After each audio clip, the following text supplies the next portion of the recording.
వీక్షకులందరికీ నమస్కారం. 2026వ సంవత్సరం ధను రాశి వారికి ఏ విధమైనటువంటి ఫలితాలను ఇవ్వబోతూ ఉన్నది అనేటువంటి విషయాన్ని క్లుప్తంగా తెలుసుకునేటువంటి ప్రయత్నం చేద్దాం. ధను రాశి వారికి ఇది చాలా ప్రత్యేకమైనటువంటి వీడియో. అలాగే ఇది నిజానికి చెప్పాలి అంటే ఆంగ్ల సంవత్సరాలు మనకి సంబంధం లేనటువంటి విషయం అయినప్పటికీ కూడా కొంతమంది అడుగుతూ ఉన్నారు. కొంతమంది రకరకాల బాధలు ఉన్నాయి. ఏమంటే కొన్ని సంవత్సరం మారినా మా బాధలు తగ్గుతాయేమో, లేకపోతే మాకు ఎదుగుదల ఉంటుందేమో, మా వ్యాపారాలు బాగుంటాయా, మా పిల్లలు బాగుంటారా, మేము అమ్ముదాం అనుకున్నది అమ్ముతామా, కొందాం అనుకున్నది కొనుక్కుంటామా, అనేక రకాలైనటువంటివి అడుగుతూ ఉంటారు. కాబట్టి చెప్పడం ధర్మం. అయితే ఇందులో కొంత అత్యుత్సాహాన్ని ప్రదర్శిస్తున్నారు కొంతమంది. ఏదో కొత్తగా చెప్పాలి, ఏదో కొత్తగా చెప్పాలి. ఏం కొత్తగా చెప్తారు? అందులో ఉన్నటువంటి విషయాల్ని క్షుణ్ణంగా పరిశీలన చేసి చెప్తే చాలు. కానీ దీనికి ఆదాయ వ్యయాలు, రాజపూజ్య అవమానాలు, దీనికి లగ్నాలు. గొప్ప విషయం ఏంటంటే గోచారంలో పట్టుకొచ్చి లగ్నం చెప్తాడు. ఏమన్నా అంటే ఏమంటే రామాయణంలో రాముడు, భారతంలో భరతుడు కామన్ గా ఉంటారు కదండి అని మాట్లాడతాడు. అసలు కామన్ సెన్స్ ఉండదు. ఇక్కడ గోచార విషయాలకి లగ్నం ఎందుకు వచ్చింది, గజకేసరి యోగం ఎందుకు వచ్చింది, బుధాదిత్య యోగం ఎందుకు వచ్చింది, గోచారంలో యోగాలు ఎవడు చెప్పాడు నీకు? సరే, ఇది ఋషి శాపానికి కారణమయ్యేటువంటి విషయం. ఎందుకంటే ఒక శాస్త్రం తెలియకుండా దానికి సంబంధించినటువంటి పదాలని ఉచ్చరించినప్పుడు దాని తాలూకు వ్యతిరేకమైనటువంటి ఫలితాలని అనుభవించవలసి ఉంటుంది. అందుకనే మనం ఋషి ప్రోక్తంగా శ్లోకం ఎందుకు చెప్తామంటే ఆ ఋషి అనుగ్రహం ఉంటుంది.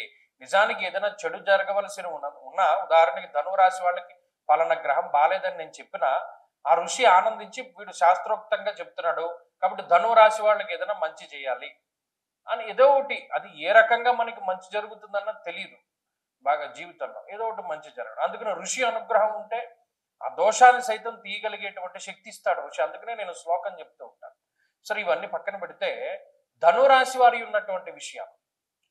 ఈ రాశి వారికి అర్ధాష్టమ శనేశ్వరుడు ప్రధానంగా అసలు అలా కనబడుతూ ఉన్నటువంటి గ్రహం. ఎవరు చూసినా అమ్మ ఇంకేముంది, అర్ధాష్టమ శని ఉన్నారు, అర్ధాష్టమ శని ఉన్నారు. ఇంకా అదే విషయం జీవితంలో ఏది జరిగినా ఆయనకి ముడిపడుతూ ఉంటారు.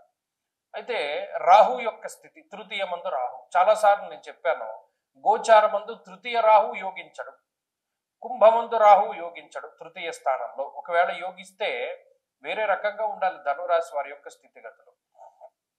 మంచి విషయం ఏంటి అంటే ఈ సంవత్సరం చివరిలో రాహు 2వ స్థానంలోకి వస్తున్నారు. అది మంచి విషయము. ఆ రాహు 2లో యోగిస్తారు. మీకు ఆ మార్పు తెలుస్తుంది ఖచ్చితంగా. ఇక దీర్ఘ సంచార గ్రహమైనటువంటి గురువు జూన్ 2వ తారీఖు వరకు సప్తమ స్థానమందు, జూన్ 2 దగ్గర నుండి అక్టోబర్ 31 వరకు అష్టమమందు, అక్టోబర్ 31 దగ్గర నుండి సంవత్సరం చివరి వరకు నవమ స్థానమందు ఉంటారు. అంటే ఈ సంవత్సరంలో కొంతలో కొంత ఒక 3.5 నెలలు మినహాయించి మిగతా అన్ని నెలల్లోనూ కూడా గురుబలాన్ని ధనురాశి వారు పొందగలుగుతున్నారు. ఇది చాలా మంచి విషయము. మిగతా గ్రహాల యొక్క అనుకూలతతో కలుపుకుని 35% బలాన్ని కలిగి ఉన్నటువంటి రాశి ధనురాశి. 35% గురుడిచ్చేటువంటి బలం ఖచ్చితంగా వస్తుంది.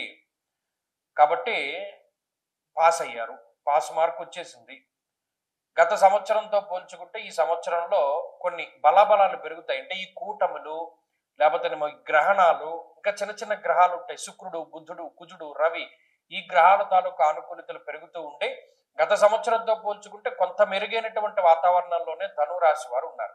ఇక్కడ శనేశ్వరుడు సంవత్సరంలో ఖచ్చితంగా ఒకసారి వక్రిస్తారు, ఒకసారి మామూలుగా ఉంటారు. దీన్ని కొంతమంది హైప్ చేస్తారు, ఇలాగా శని వక్రంలో ఈ ఫలితాన్ని ఇస్తారు, వక్రం లేనప్పుడు.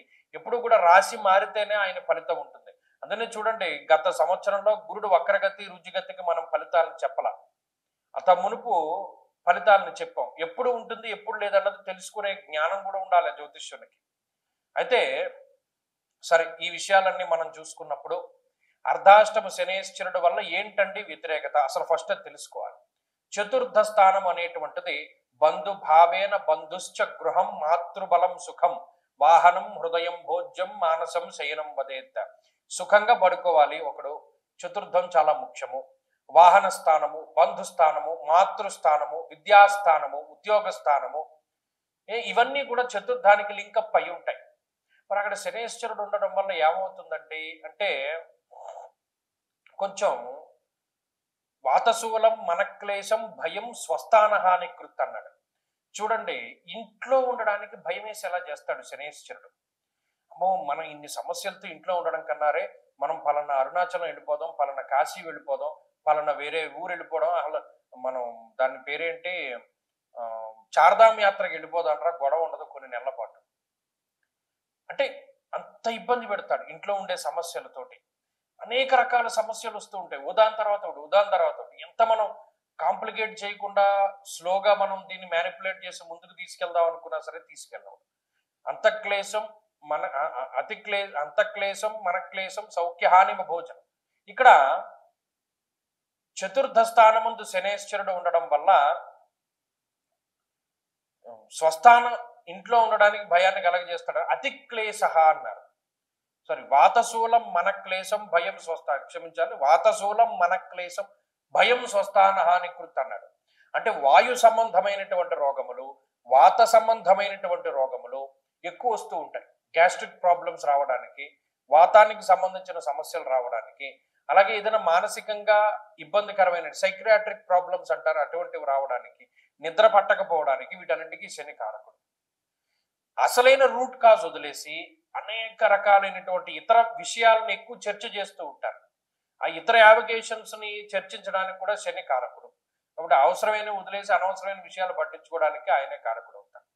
అలాగే భయం ప్రసూతి దేహ పీడాచహ, ఎంత కష్టపడుతుందో శరీరం అన్నాడు. ఇది అర్ధాష్టమ శని వల్ల కలిగేటువంటిది.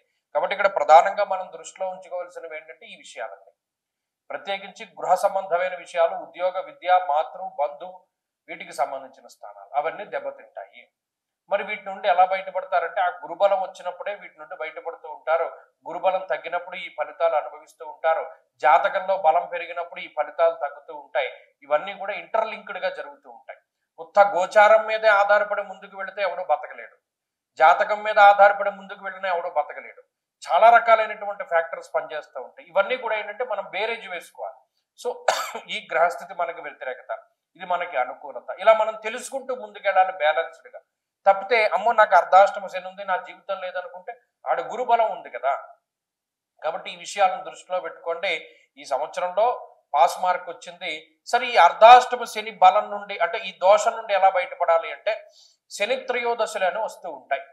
ఆ శని త్రయోదశల రోజున ఖచ్చితంగా శనేశ్వరుడికి తైలాభిషేకాలు, అలాగే వీలుంటే నెలలో మొదటి శనివారం రోజున ఖచ్చితంగా శనేశ్వరుడికి తైలాభిషేకము, తిలదానము ఇవన్నీ కూడా చేస్తూ ఉండడం ద్వారా కూడా మంచి ఫలితాలు వస్తాయి. ప్రతిరోజు వీలున్నంత వరకు శివాష్టోత్తర శతనామావళి స్తోత్ర పారాయణ చాలా మంచి ఫలితాన్ని ఇస్తుంది. రోజు చదువుకోగలిగేటువంటి స్తోత్రం అది. స్వస్తి.